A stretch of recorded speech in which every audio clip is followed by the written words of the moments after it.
company, always on the run. A destiny, oh, it's the rising sun.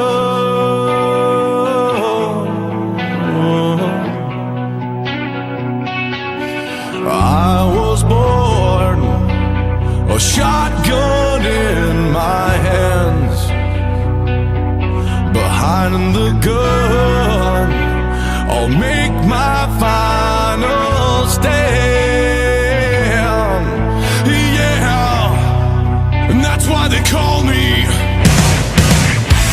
bad company. I can't deny bad company till the day I die. Until the day I die. 5-0, baby. Coming for you, Fairborn. You're next, baby.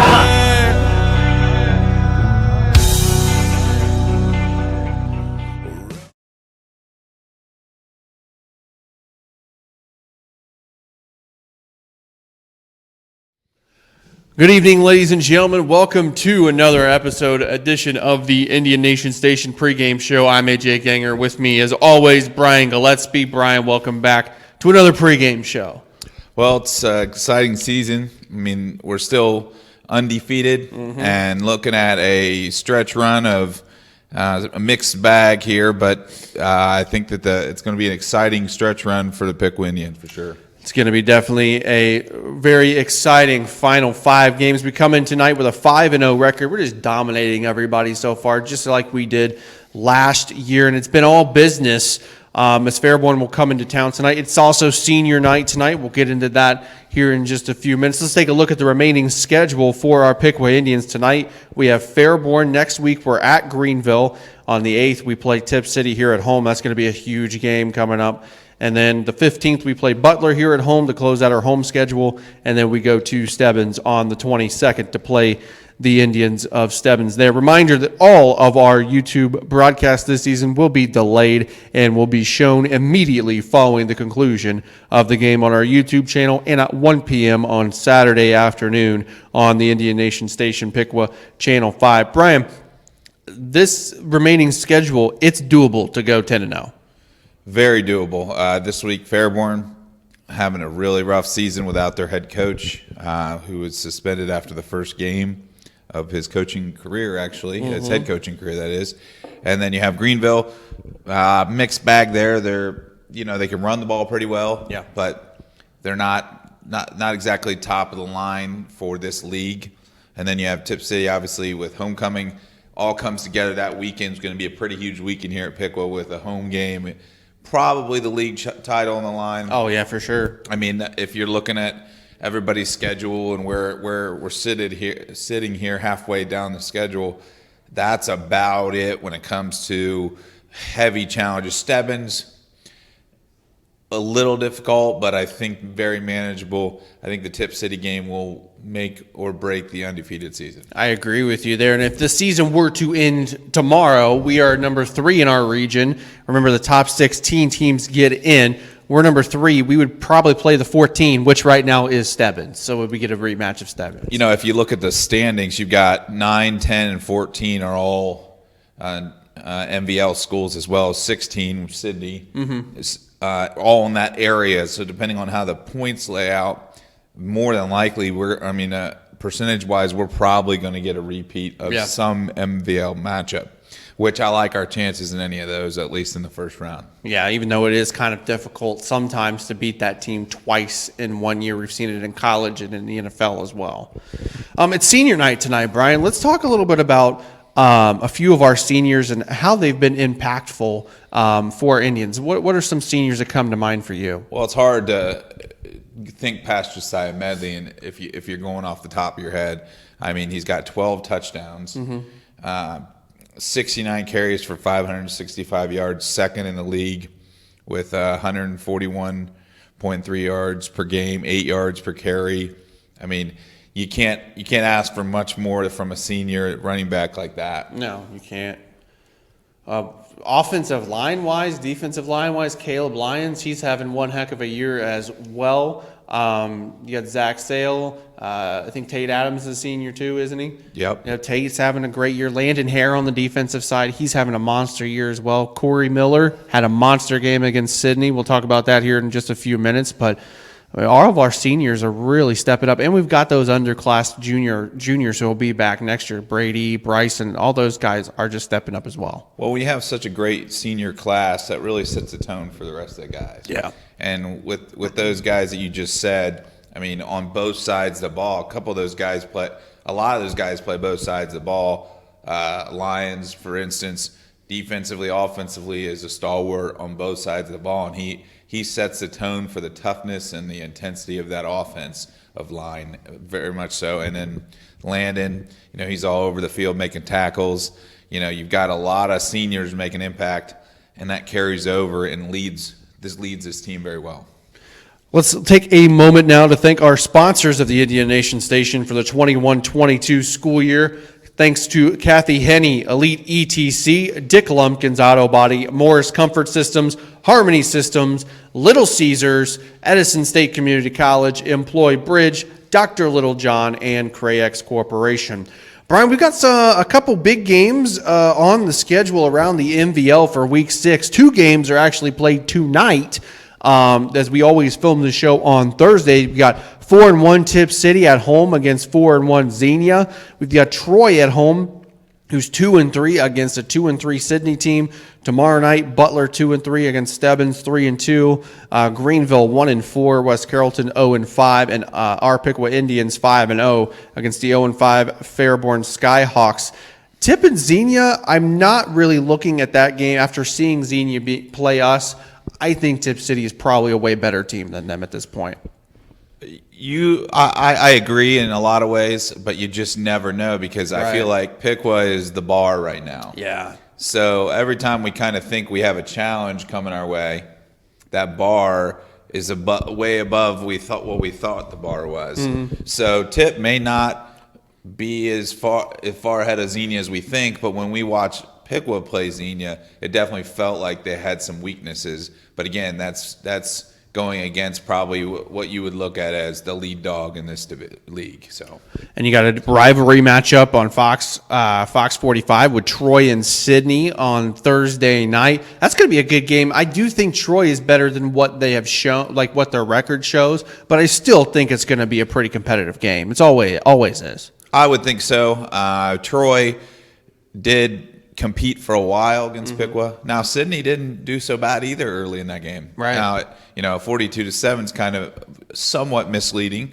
I mean, it definitely was dominated in the second half, but from what I could see for the first quarter and a half, Sydney hung in there. Yeah. Much like Troy, really. Yeah. Against Piqua. So I think you could see a pretty close game in that scenario because I don't think either team is great, but I don't think either team's a pushover either in a lot of ways. That 42-7 to Piqua, again, the bar. A lot of these teams aren't there. No. They're not in that kind of conversation with Piqua. So it's kind of hard to get a measurement because you see some of these other games in these conferences this year, and you're like, wow, I'm surprised that's that close, or I'm surprised that went that way. Well, we're used to seeing the Piqua game, and it looks a lot worse for that team than it does on a weekly basis. So. Yeah. And, one of the things that you mentioned, too, the 42-7, and you're saying Troy and Sydney hung around. Well, Xenia kind of hung around that first half, too. That second half, I feel like we're more of that second half team. We go out with our game plan, but we make our adjustments in the locker room and come out and just dominate in the second half. It comes down to, I think you put pressure on the other team whenever you score because Piqua gives up so few points. Yeah. So the more desperate they get, the more the time's ticking away as they're, Piqua goes into scoring mode and scores a touchdown, 2 touchdowns. Now we're down 21-7. Ooh, we got to do something. Next thing you know, they turn the ball over. Like with Bryson last week, two interceptions, 1 for a TD. That's those type of plays are huge, and those happen when you're pressing because you're feeling pressure. Ooh, we got to stay with them as they move ahead in the game. So. And speaking of that interception, as we get into some of the stats, Bryson Roberts did have 2 picks last night. First one for a touchdown on the very first play from scrimmage. The Indians were already up 7-0. Brady Uhl, He is probably the most efficient quarterback in the high school level that I've ever seen. 12 of 15, 195 yards, 3 touchdowns. He also carried 7 times for 14 yards and a touchdown. When he has to pass it, he can hit his receivers when they catch the ball. When he has to run it, he'll run it. But he also has Josiah Medley, 20 carries, 175 yards, a touchdown. First game, he's been held without multiple touchdowns all season long. Corey Miller had a big game, 7 catches for 94. Ryan Brown, a big 62-yard touchdown catch. Sam Smeezing on the defensive side with 10 total tackles, and Landon Hare was 7. Like I said, Brady Ule, probably one of the most efficient quarterbacks that I've ever seen. Well, I'll tell you what, he's not flashy. No. You don't go, he doesn't pop on video necessarily. You don't go, wow, Brady Ule, look at that guy. But when you watch him, he just down after down after down typically makes the right decision, whether it be to run when he needs to run, whether it be to hit the right receiver. He just makes good decisions. And he also has a pretty good arm on him. Yeah. And you don't really notice that because we talk about Josiah Medley. We talk about our running game. But if we don't have that passing game, it's going to be a lot harder to run. And people got to be aware, if we give them too much space, Ule's going to hurt us. So. And another thing, too, we had to open it up a little bit because in the beginning of that game, Medley was being held for 1-2 yard gains. I mean, that 20 carries for 175 yards could be looked at completely differently if you were watching the game because it didn't seem like he had that many yards, to begin with. But he eventually opened it up in the second half when the defense wore down. Brady Ule is really the difference between current Piqua teams and past Piqua teams. Yes. When Brady Ule came into the mix, they had much more of a pass-run balance. Mm-hmm. So now you can't sit on anything. And if you're stopping the run, now we can beat you over top. We can beat you across the middle. He can really make all the throws. So I think his maturity level and his ability and him getting better each week makes them even better and better. So. And one of the things I do want to talk about, we were really good on third down, 6 of 10, 60%. But one of the things that's very troubling, and it has been all season long, are the penalties. We had 8 penalties for 62 yards. I don't know if that's just the officiating or if we're actually causing those penalties. But I'm surprised it hasn't came back to bite us. But we're just, like you said, the bar's up here, everybody else is down here. And that's the difficult thing. And I think that Coach Neese is really trying to figure that out. It's sometimes it's a weird thing. It just happens. Yeah. And, it's not – I don't know that it means they're undisciplined. I just think that sometimes you get those penalty yards, and yeah, you're making poor decisions in some cases. But it's just kind of one of those weird things. But they've got to get that ironed out because you're not going to be playing Fairborn every week. Once you get to the playoffs, okay, week 1 and 2 maybe of the playoffs, but then you get to week 3, you better be sharp, as we saw last year. And it's, the same thing that Neese said on his coach's show this week, that we're going to get everybody's best shot. Even if it's Fairborn coming in here, we're going to get their best shot. And I feel like, we go out there every week playing like we could, this team could come in here and railroad us if they wanted to. Well, I will tell you, Fairborn's best shot may not be great. No. At current times, they are last in the MVL for offense with 88.5 yards per game. That's not very good. No. They're last in the MVL for points allowed. They're giving up 45 a game. That's not very good. And they're 8th of 10 teams in defense, allowing 331.5 yards plus, including in that number is 223.8 yards per game, which doesn't bode well when you're playing against a team that has 3 running backs that are better than anything Fairborn has on defense. And our JV running backs are probably better than Fairborn's. I would probably say their defense. Those guys want to be ready because I don't think Fairborn has a JV, so they may not even be playing on Saturday. They might have a game Saturday, but they better be ready to get some minutes in this one because I could see that happening. Now, it'll be gone in a blink because it'll probably be a running clock, but they will probably get some opportunities in the second half of this game. And speaking of Fairborn, we get into to this opponent right now. Piqua's outscored their opponents 160-20. Fairborn only had 16 total yards against Troy last week when they were shut out 55-0 and 5 turnovers. I mean, what is the look, though, on Fairborn's offense and defense that you know of? Well, I will tell you, interim coach Matt Smith really has a tough job. Yes. You know, you have your head coach has some issues with the law. You know, after the first week, okay, who wants it? Did they draw straws to see who would take that job? Mm-hmm. You know, because they were already struggling after the first week. You know, they had a tough loss. Then this happened. That happens, and now you're like, all right, Coach Smith, good luck.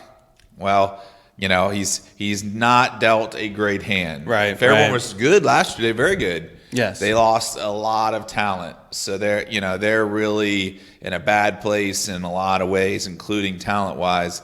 They've got 2 quarterbacks that we'll probably see, J.T. Smith, a sophomore, and junior Michael Wardle. Also of note, those guys play defensive end as well, which you don't see too often. They rotate at defensive end. For quarterbacks to rotate at defensive end is a kind of a unique twist there. Yeah, that sounds very, very unique. Well, hopefully you and Tom will have a lot of things to talk about during our game on Friday night. Well, I'm getting my Tolstoy out just in case we have plenty of time to fill, because it's going to be a doozy. That second half, at least, hey, you never know. Fairborn, the Skyhawks may come ready to play and make it a game better than we ever thought. I'm not holding my breath on that one. Don't forget, students, it is neon, the theme this week in our student section. We want to congratulate all of our seniors, not only on the football team, the cheerleaders, and the band members as well, for all your hard work and dedication that you put in throughout the year. Brian, anything else you'd like to add? No, I'm excited to celebrate these seniors and get a big victory this week and keep it rolling. All right. Thank you guys for watching the Indian Nation Station pregame show right here on the Indian Nation Station's YouTube channel. Don't forget to hit that subscribe button on YouTube. Ring the bell to get notified every time we post a new video. Stay tuned for the game coming up right now on the Indian Nation Station with Brian Gillespie and Tom Michaels on the call. I'm AJ Ganger saying good night, go Piqua, and beat Fairborn.